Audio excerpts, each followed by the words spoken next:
اللہ اللہ اللہ اللہ۔ القرآن والصيام يشفعان او كما قال علیہ الصلاۃ والسلام۔ معزز حاضرین، پس پردہ بیٹھی قابل قدر ماں اور بہنوں،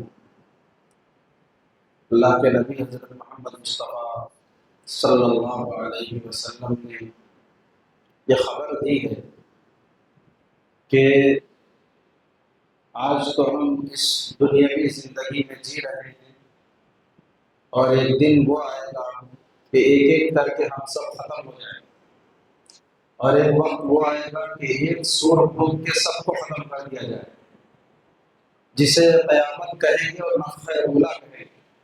ساری دنیا، سارے انسان، تمام جاندار ختم ہو جائیں گے، زمین آسمان توڑ پھوڑ دیا جائے گا، چاند سورج بے نور کر دیے جائیں گے۔ پھر اس کے بعد دوبارہ ایک مرتبہ سور پھونکی جائے گی تو سارے انسان زندہ ہوں گے اور سب حشر کے میدان میں جمع، چٹیل میدان، اور وہاں اللہ کی عدالت لگے گی۔ اللہ تبارک و تعالیٰ بندوں کے فیصلہ کرنے کے لیے حاضر ہوں گے، سب بندے، نیک بد، مومن کافر، سب جمع ہوں گے۔ عدالت میں ضرورت ہوتی ہے کس بات کی؟ کہ فیصلے کے وقت میں آدمی یہ چاہتا ہے کہ میرے معاملے میں کچھ نرمی ہو جائے، میرا فیصلہ میری چاہت اور مرضی کے مطابق آ جائے، اور اسی وقت وہ سوچتا ہے کہ میں کون کون سے لنک استعمال کروں، کون سے سورس استعمال کروں جس سے میری فائل آسانی سے آگے بڑھ جائے اور میری مرضی کے مطابق فیصلہ آ جائے۔ اور قیامت میں اللہ کی عدالت میں کیا چاہے گا آدمی؟ نجات، مغفرت، معافی، جنت کا داخلہ۔ یہی انسان کی سب سے بڑی خواہش اور یہی سب سے بڑی کامیابی۔ تو اس وقت میں اللہ تبارک و تعالی بندوں کی چاہت کے مطابق سفارش کا موقع دے۔ تو اس عدالت میں سفارش کرنے والوں میں اللہ نے دو نام ذکر کیے۔ ایک مسلمانوں کا روزہ، ان کے بارے میں سفارش کرے کہ اللہ میں نے اس کو کھانے پینے سے روکے رکھا تھا، اور وہ بھی صرف تیری محبت میں یہ بھوک پیاس کو برداشت کر رہا تھا، اور مغفرت کی چاہت میں، اور اللہ اس نے یہ نہیں کیا، یہ نہیں کیا، یہ نہیں کیا، یعنی جو جو کام کر سکتا تھا انسان ہونے کے ناطے، یہ گناہ کر سکتا تھا، وہ کر سکتا تھا، اللہ جائز چیزوں کو بھی چھوڑ دیا، ناجائز چیزوں کو بھی چھوڑ دیا۔ بہرحال روزہ ایک مہمان ہے، رمضان ایک جاندار انسان کے مانند ہمارے ساتھ ہے، ہمیں اس کا خیال کرنا ہے جیسے ایک مہمان کا کیا جاتا ہے۔ اسے گرمی ہونے نہیں دینا ہے، اسے ناراض ہونے نہیں دینا ہے، اسے روٹھنے نہیں دینا ہے، اس کا خیال کرنے میں کچھ کمی ہونے نہیں دینا ہے، اس لیے کہ یہ سانپ کے پاس پہنچ کے منہ کھولنے والا ہے۔ تو اگر ہم یہاں لاپرواہی کریں گے، سکے روٹیاں دے دیں گے اور پنکھا نہیں چلائیں گے، تو وہ جا کے تھوڑی یہ بولے گا کہ بہت زبردست ہماری ضیافت کی ہے اور عالیشان بستر پہ رکھا ہے، وہاں جا کے وہ تو ایز اٹ از بیان کرے کہ جو کیا تھا وہ۔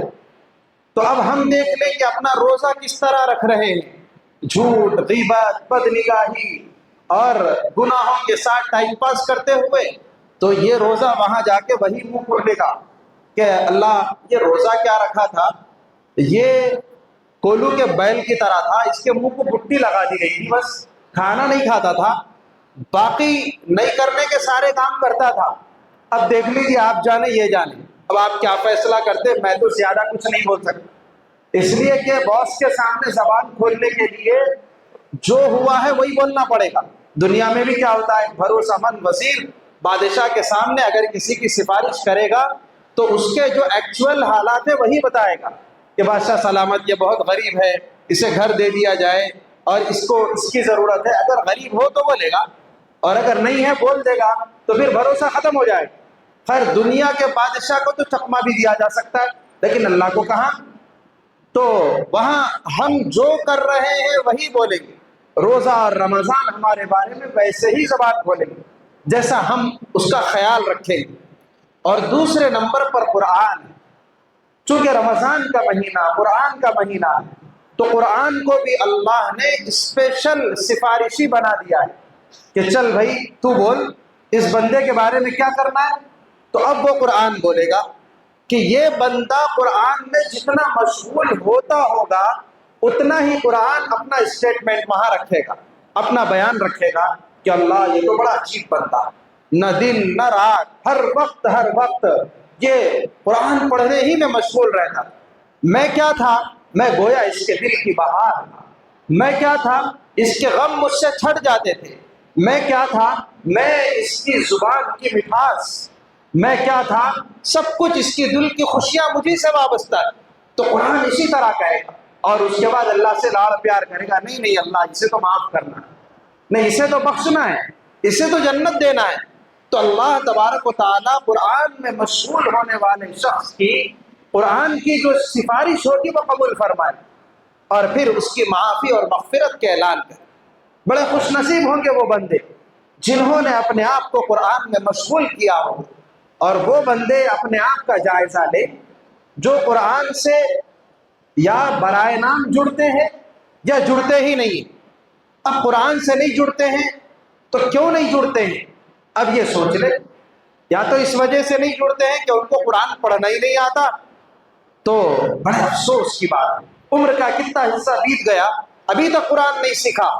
تو ہمیں فوراً اس کی طرف توجہ دینا چاہیے. جیسے ڈاکٹر نے کسی بھیانک مرض کے بارے میں بتا دیا تو اب رمضان گزرنے کا بھی انتظار نہیں کرتے کہ بھائی پہلے اس کا ٹریٹمنٹ شروع کر دیں گے, اپائنٹمنٹ لیں گے, کورس شروع کر دیں گے تاکہ جلد سے جلد صحت ہو جائے. تو ایسے ہی یہ روحانی صحت کی فکر شروع ہو جانا چاہیے کہ قرآن نہیں آتا ہے تو سیکھنا شروع, اور آتا ہے اس کے باوجود نہیں پڑھتے ہیں. تو اب ٹٹولے اپنے آپ کو, کس وجہ سے نہیں پڑھتے.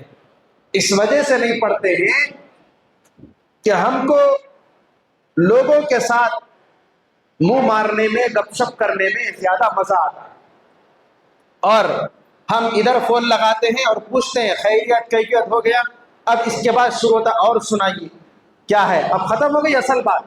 تو پھر وہ کیا ہوا, صبح میں کب اٹھے تھے اور کون بنائے, کیسا بنا, صبح کا پکوان کیا ہوا, اور پھر کب جا رہی, جاب کا کیا ہے, اور یہ اور وہ, ادھر ادھر کی ایران دوران کی ہانکنا شروع کر. تو یعنی مطلب یہ ہے کہ اب بندوں سے بات کرنے میں مزہ آ رہا ہے. بات نہیں بھی کرنا چاہ رہے تو بات کر رہے ہیں, زبردستی بات کو طول دے رہے ہیں, حالانکہ ایک ایک بات کا اللہ کے پاس جواب اور حساب ہے.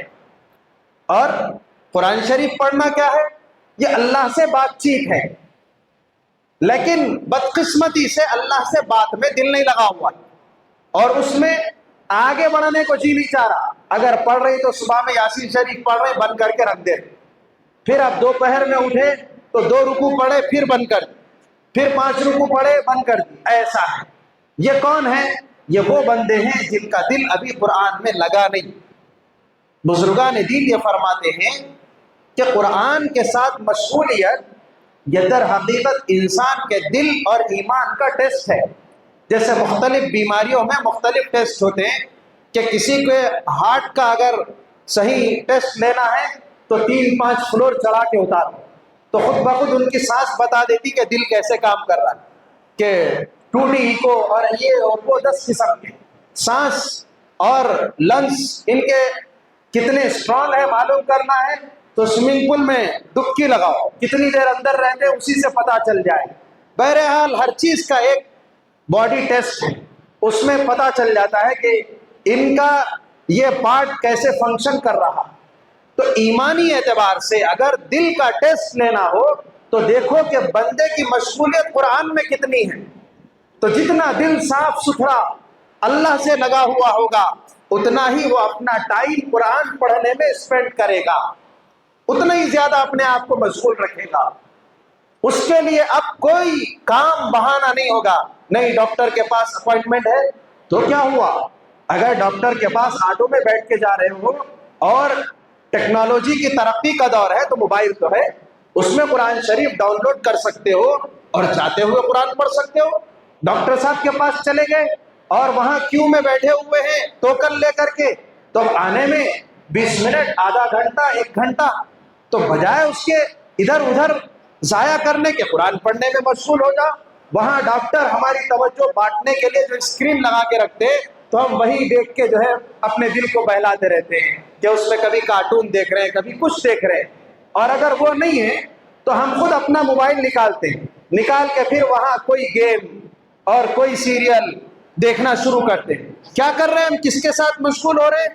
تو وہ فلم بنانے والے اور وہ سیریل بنانے والے جو پروڈیوسرز ہیں، اس کے بنانے والے ہیں، دیکھیے ان کی مینٹالٹی کیا ہے۔ ہو سکتا ہے وہ یہودی ہو، وہ اسلام دشمن ہو، وہ شرابی ہو، وہ زانی ہو، تو ہم ان کے ساتھ اپنی فکر اور اپنے وقت کو بتا رہے ہیں۔ یعنی ہمارا دل لگا ہوا ہے، ہمارے دل دماغ میں خناس بیٹھا ہوا ہے اور ہم اسی میں خوش ہیں۔ قرآن ہمارے دل کی بہار نہیں بنا، وقت نہیں ہے، یہ ایک بہانہ ہے۔ بات دراصل یہ ہے کہ ہم کو اللہ سے بات کرنے میں جی نہیں لگتا۔ اب جتنا ہم پڑھ رہے ہیں اتنا ہی ہماری ایمانی کیپیسٹی ہے، اس کو بڑھانا ہے، بڑھانا ہے، بڑھانا ہے۔ کتنا بڑھانا ہے؟ پڑھو سلف صالحین کی زندگیوں کو، بزرگان دین کی زندگیوں کو، قریب زمانے کے بھی، دور کے بھی، نبی کے بھی اور صحابہ کے بھی واقعات کو پڑھو کہ آپ صلی اللہ علیہ وسلم اور جبریل امین کا رمضان میں اسپیشل دور ہوا کرتا تھا، وہ ایک دوسرے کو سنایا کرتے تھے۔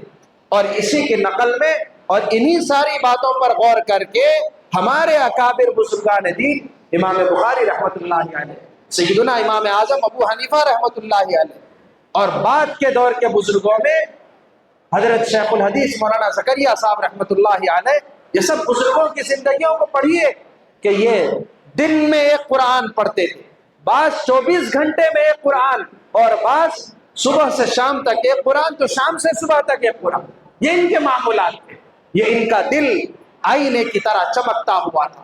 بات یہ ہے کہ ان کا دل اللہ سے واقف تھا، اللہ سے آشنا تھا، اور وہ اللہ کے علاوہ کسی سے بات ہی نہیں کرنا چاہتے تھے، تو اتنی زیادہ ان کی طبیعت لگی ہوئی تھی۔ ہم یہ نہ کہیں کہ ہم کو قرآن پڑھنے کا موقع نہیں ہے، ہم یہ کہیں کہ ابھی ہمارا دل اللہ سے واقف نہیں ہوا، اللہ سے بات چیت کرنے کے مزے ابھی ہمیں نہیں آئے۔ جس دن آ جائیں گے تو جب 5 منٹ کی فرصت ملے گی قرآن پڑھیں گے۔ ہم ہر وقت ہر حال میں اپنے آپ کو اس سے مشغول کریں۔ بہرحال جب ہم ایسا مشغول ہوں گے تو پھر قرآن بھی ہماری ویسی ہی سفارش کرے گا کہ اللہ یہ بندہ اتنا مشغول رہتا تھا، اسے اور کسی چیز کی فکر نہیں تھی، بس ایک آپ سے گزارش ہے، بخش دی، تو ہمارا بیڑا پار ہو جائے گا۔ قبر میں کوئی ہمارا دل نہیں بہلائے گا جس سے آج ہم فونا کر کر کے بات کر رہے ہیں، اور حشر میں کوئی ہمارے کام نہیں آئے گا۔ یہ قرآن کے ساتھ مشغولیت ہمارے کام آئے گی۔ لیکن افسوس کی بات، ہم ایک تو قرآن پڑھتے ہی بہت کم ہیں، کھاتے زیادہ ہیں، جسمانی غذا زیادہ لیتے ہیں، روحانی پروٹینز کم لیتے ہیں، اور پھر اس سے کریلا اور نیم چڑھا یہ ہے کہ کبھی قرآن پڑھنے کا موقع آ جاتا ہے گھر میں، جیسے نیا گھر ہے، اس میں جو ہے اپنی زندگی کی شروعات کرنا چاہتے ہیں، یا انتقال ہو گیا تو اب اس میں بھی یہ فیشن ہو گیا، کہاں ہیں ہم بہت زیادہ تھکے ہوئے ہیں، تھوڑا مصحفہ کو بلا لیجیے باہر سے کرائے پہ، ان کو کچھ دے دلا کے پڑھا کے، اور ہم کیا کریں گے، ہم وہی ہنڈی بھوننے میں، وہ بھی کیٹرنگ پہ چلے جا رہا، تو وہ بھی پکے آ جا رہا، اور یہ بھی آرڈر پہ کام چل جا رہا۔ تو اللہ سے کنیکشن کا جو ایک بہانہ تھا اس کو ہم گنوا رہے۔ گھر میں کوئی قرآن نہیں پڑھتے، مدرسوں کو آتے ہیں کہنے کے واسطے، وہ صاحب تھوڑے بچے بھیج سکتے کیا، ختم قرآن کرنا ہے ہمارے گھر میں، بہت بڑا تیر مار رہے ہیں انہوں۔ یہ ایصال ثواب نہیں ہے، یہ ایصال عذاب ہے۔ پیسے دے کے باہر سے بلا کے کرائے پہ پڑھانا یہ کوئی ثواب کی بات نہیں ہے۔ مدرسہ اس لیے ہے ہر فیملی کے ممبرس یہاں پر آئیں، قرآن سیکھیں، قرآن سے تعلق اور اللہ کا عشق اور محبت اپنے اندر پیدا کرے، اور گھر کا ایک ایک فرد قرآن میں مشغول ہو۔ بھلے ایک بیٹھک میں قرآن نہ پڑھو، سورہ بقرہ پڑھ لو، سورہ یاسین کی تلاوت کر لو، جتنا ہو سکا پڑھ لو، لیکن گھر کا ہر فرد پڑھنا چاہیے۔ لیکن اب ہم اس سے محروم ہوتے چلے جا رہے ہیں۔ ہم دوسروں سے قرآن پڑھا رہے ہیں اور اس موقع پہ بھی ہم کیا کر رہے ہیں؟ ہم ایک دوسرے سے بات کرنے میں مشغول ہیں۔ اللہ کے بندوں اور بندیوں، غور کرو قرآن کیا ہے؟ قرآن اللہ سے بات چیت کا نام، قرآن اللہ سے ہم کلامی کا نام۔ ہم نے کبھی سوچا بھی کہ اللہ کیسی عظیم ہستی کا نام ہے؟ اللہ اکبر! دنیا کا کوئی عہدہ اس کے برابر نہیں۔ ہم دنیا کے معمولی عہدے دار، کوئی سی ایم، پی ایم اور صدر جمہوریہ اور فلاں کنٹری کا کنگ، ذرا معلوم کیجئے کیا علاقے کے لوگوں نے اور اس ملک کے رہنے والوں نے کبھی اپنے پی ایم سے بات چیت کی ہے؟